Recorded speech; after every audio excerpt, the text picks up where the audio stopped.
Hora do quadro Meu Condomínio Tem Solução. Tema de hoje, regras para a realização de festas juninas. Vamos conversar então com a Débora Soares, que também gosta de uma festa junina. Muito importante, né, Débora? A gente se divertir nesse momento, final de semana, aproveitar, reunir os amigos, reunir os parentes, comer comida gostosa. Mas é importante que essa festa dentro do condomínio obedeça algumas regras, porque a gente sabe que tem outras pessoas, outros moradores, e essa festa, obviamente, não tem que virar uma grande confusão.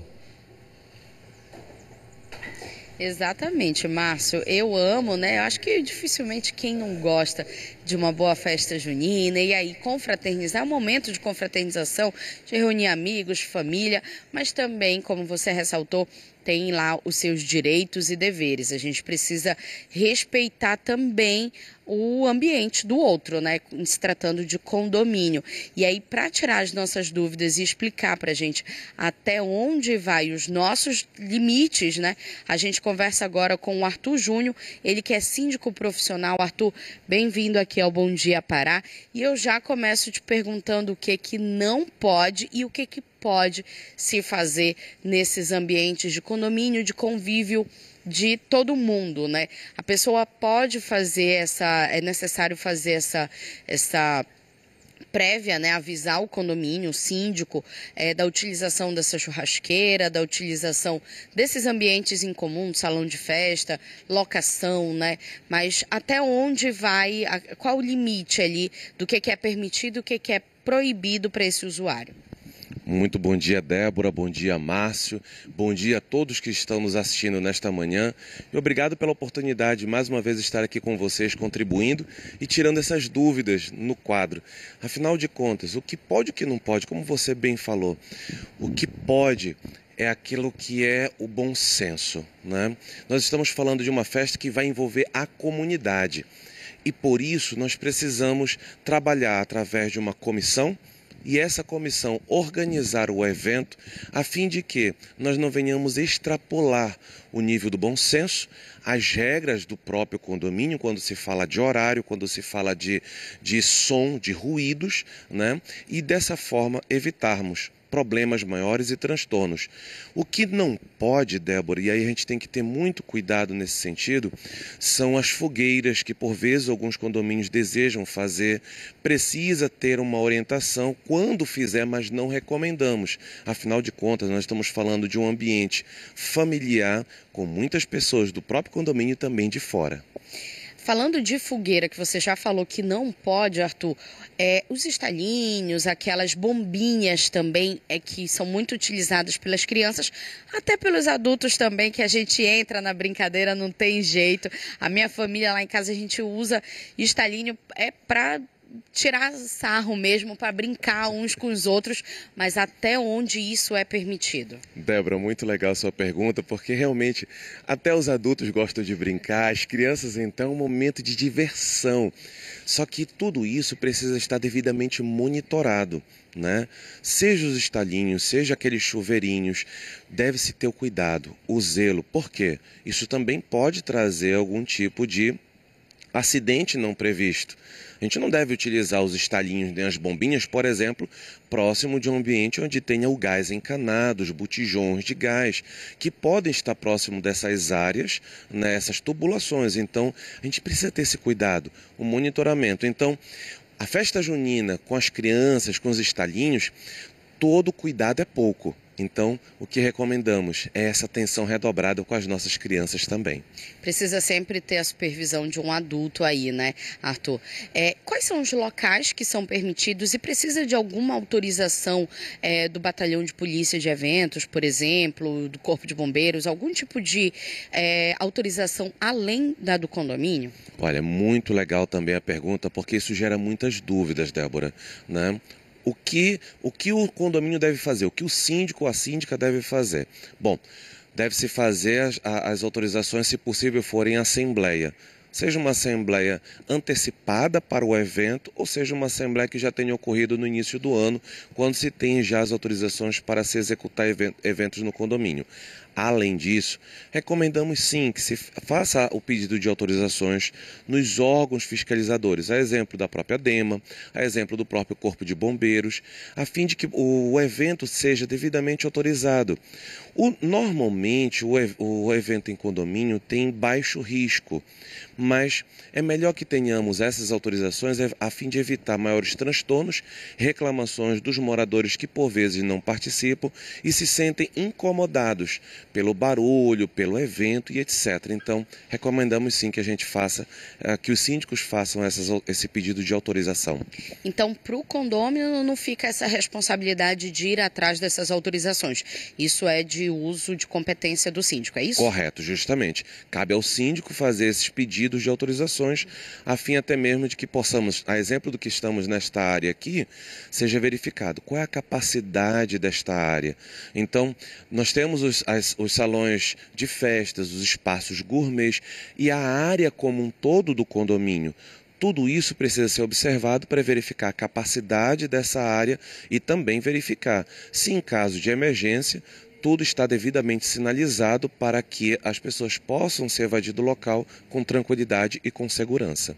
Certo, Arthur. E aquele morador que estiver incomodado com a festa, mesmo que esteja dentro da regularidade ali, ele pode acionar a polícia, pode chamar os órgãos competentes ou o próprio síndico? Olha, é por isso que justamente, Débora, a gente orienta os síndicos a pedirem essas autorizações, seja na DEMA ou seja no próprio Corpo de Bombeiros. Por quê? Uma festa autorizada diminui transtornos como este. Ou seja, se o condômino que está incomodado, que não tem o interesse de participar, que é um direito de todos, num condomínio, infelizmente ou felizmente, nós não vamos ter a totalidade das pessoas dizendo, eu quero, eu gosto. Não, infelizmente não é dessa forma. Então, para evitar transtornos para o síndico, para a administração do condomínio, nós vamos recomendar que se faça esses pedidos de autorizações para que quando vier uma reclamação como essa, o síndico possa estar preparado para argumentar. A festa está autorizada de tanto a tanto o horário do início e o horário final do evento. De acordo com o regimento de cada condomínio, né, existe aí esse limite de horário. O Márcio tem uma pergunta no estúdio pra gente, Márcio? Tem outro aspecto importante, além do horário, que é a questão do barulho. O Mardônio, ele mora no Tapanã, ele comenta que mora num condomínio e o que acontece lá? Sempre que alguém reserva a churrasqueira, ele diz que pode ser até um rádio de pilha que esteja tocando lá, sempre tem um morador reclamando do barulho. Ele disse que às vezes nem tem tanto barulho assim, mas sempre é uma reclamação que o som está alto. Ele falou, pode ser festa de terceira idade, aniversário de criança, que esses moradores, entre aspas, infelizes, é o que ele diz, ficam perturbando, reclamando de som. E aí temos duas questões, né? A pessoa que quer fazer a sua festa e tem um morador que às vezes quer o seu sossego. Qual o limite em relação ao barulho? Márcio, obrigado, Mardônio, pela pergunta. Realmente, Márcio, nós temos essas situações não só no período festivo, como o São João, mas outros períodos, como o Mardônio acabou de nos trazer. Qual o maior desafio para a administração? Nesse tipo de caso, observar o que diz a lei municipal sobre o silêncio. E recomendamos ainda que o condomínio adquira um aparelho chamado decibelímetro. Faça a capacitação da sua equipe para que, dentro da regra do condomínio e dentro da própria regra da lei municipal, no caso aqui de Belém, possa ser feita a medição. E se estiver fora daquilo que está previsto na lei, o condomínio vá lá, a administração do condomínio faça as aplicações da norma através de uma notificação, advertência e, se for necessário, a multa também nesses casos. A gente tem outra participação do telespectador, Márcio? Isso, Débora. Quem está nas redes sociais e marcou a hashtag você no BDP, temos aqui a Andréia, ela chama a atenção para o cuidado aí com bombinhas. Ela diz, é preciso ter cuidado com bombinhas perto dos carros também. E aí eu pergunto, como o condomínio pode se antecipar a possíveis situações como essas. Por exemplo, eu lembro muito da minha época de infância, né, quando eu morava em condomínio com a minha mãe, e tinha muito disso de bombinha, às vezes usava bombinha na parede do prédio, né, no muro, e isso dava muito problema. Como o condomínio, o síndico pode se antecipar em relação a isso, já que às vezes são crianças que não têm noção do que estão fazendo, né? Eu vou complementar a tua pergunta também, Márcio, perguntando para o Arthur quais são os tipos de bombinha também que podem ser permitidas, porque tem umas que são mais perigosas, né, Arthur? É verdade. Márcio, a pergunta é salutar e a complemento da Débora também é muito bacana. Bom, quando o condomínio vai executar uma festa junina numa área comum, próximo de veículos, o que a gente vai recomendar? Que a administração converse com os proprietários de maneira antecipada. E, se possível, faça a retirada dos veículos ali do entorno da festa e crie ainda também uma área de perímetro de isolamento da festa e um perímetro de isolamento dos veículos. Isso vai diminuir situações como essa, não é que vai impedir, tá? Mas poderão ainda ocorrer. Agora, Débora, bem interessante também, quais são os tipos de bombinha? Aquelas que não vão trazer maiores problemas, como que o Márcio falou.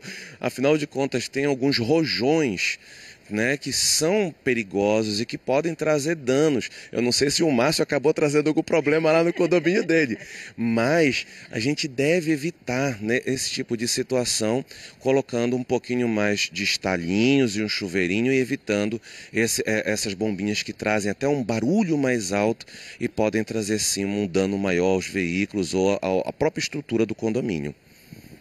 A gente pode ter também alguns certos cuidados, João, né, com relação ao som, que é o principal fator de reclamação, é o que mais traz reclamações, né?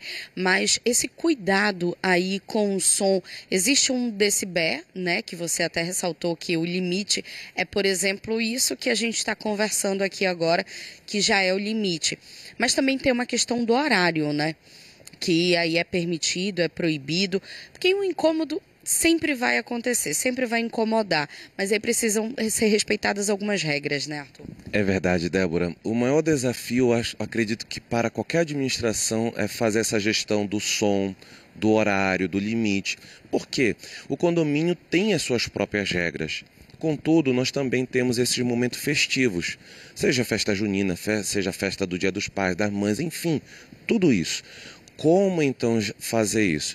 A lei municipal vai falar sobre o horário de barulho permitido no horário diurno e noturno, 70 para diurno e 60 para o noturno. Como fazer esse controle? Aquilo que eu falei logo no início, Débora, a questão do bom senso. Gostamos de festas, o condomínio precisa também gerar essa comunhão, esse momento de participação dos moradores, mas também precisamos ajudar para que os nossos outros vizinhos que não participam, que quem sabe estão doentes, estão com as crianças doentes agora no período que está dando muita virose, precisamos também ajudar os nossos vizinhos como um todo. Desafio: agir com bom senso para que a festa seja sempre um verdadeiro sucesso. E respeitar o limite do outro também, né? Com relação à quantidade de pessoas, existe um limite de acordo com o que é alugado, o que é pré-reservado, churrasqueira, salão de festas, uma área de piscina, por exemplo. E também tem a questão dos fornecedores, o número de fornecedores que vão ali organizar essa festa também está incluído aí nesse limite de pessoas que podem estar circulando naquela área? Muito legal. Sim, é importante estarmos atentos ao limite da capacidade do espaço. Exemplo, se for a festa ocorrer dentro de um salão de festas e esse salão de festas tiver uma capacidade de até 100 pessoas, então é necessário que a organização do evento esteja atenta a isso, né? Se vamos fazer uma festa junina nesta área, precisamos entender a somatória da capacidade dos espaços, seja da churrasqueira, seja do salão de festas, seja da área da piscina. Tudo para quê? Para que não tenhamos o excesso a ponto de perdermos o controle. Afinal de contas, vamos estar com crianças, adolescentes, jovens, adultos, e a fim de que não tenhamos maiores transtornos. Então, a capacidade do espaço deve ser sempre bem observada, bem como a questão dos fornecedores. E você tocou num ponto muito sensível, Débora. Por quê? Nós precisamos, o síndico precisa, a comissão precisa previamente verificar quais são os equipamentos que esses fornecedores estarão trazendo para dentro do condomínio. Verificar a capacidade da rede elétrica para que não haja uma sobrecarga, um curto-circuito e aí a festa não passa a ser mais legal, né? Passa a ser um verdadeiro problema. Só para a gente esclarecer então, rapidinho, Arthur, esse limite, então, ele é determinado de acordo com cada condomínio, é isso? Correto, justamente. Então, de acordo com cada condomínio e de acordo com o que está previsto no regimento setorial. E aí cabe, então, o condômino ver qual é essa quantidade. O Márcio tem outra pergunta para a gente, Arthur. A pergunta é sobre convidados, até porque tem muitos condomínios que tem mais de uma área de eventos, às vezes são 3, 4, isso vai gerando na portaria um grande entra e sai. Sobre isso, né, de que forma o condomínio se organiza para ter justamente esse controle e qual é a orientação em relação ao controle de acesso? Uma lista, por exemplo, na portaria, isso de alguma forma ajuda? Precisa ser limitado aí, né? Márcio, muito legal, sem dúvida. Nós temos hoje 2 cenários diferentes, Márcio e Débora. Por que 2 cenários diferentes? Porque nós temos as portarias físicas ainda, ou seja, as portarias onde temos o profissional atendendo, fazendo esse controle de acesso, e nós temos também a portaria remota, que já não tem mais o porteiro. Mas nas 2 situações são necessárias a criação da lista de convidados. Se for a portaria ainda física, precisa ser deixado na portaria a lista de convidados. O que acontece muito nos condomínios são a venda das mesas e essas mesas automaticamente o Márcio adquiriu, a Débora adquiriu e vai ter ali a quantidade de convidados. Deixa lá na portaria a lista dos seus convidados, nome, sobrenome e RG.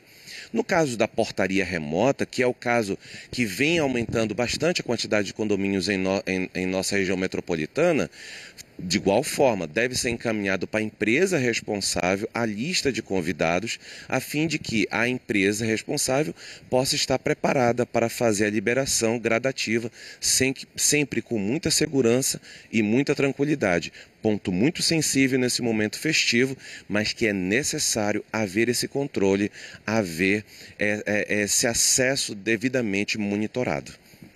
Muito obrigada pelos teus esclarecimentos aqui, Arthur. Seja sempre muito bem-vindo ao Bom Dia Pará. E aí fica o recado do bom senso, né? É importante que o condomínio, o condômino, tenha esse bom senso aí, porque o condomínio ele é de uso não só daquela pessoa que está alugando aquele salão de festas, aquela churrasqueira, aquele ambiente ali para confraternizar. É sempre muito importante fazer essa confraternização, mas também ficar de olho aí no que é permitido, no que é proibido e respeitar principalmente o espaço alheio, porque é um ambiente que não é só seu, está sendo usado por você, mas também é um ambiente comum e aí pode prejudicar também o seu vizinho. Daqui a pouco, no outro dia, pode ser você. Então, esse bom senso aí é sempre muito importante, né, Márcio? Com certeza. Débora, muito obrigado e também agradeço ao seu entrevistado.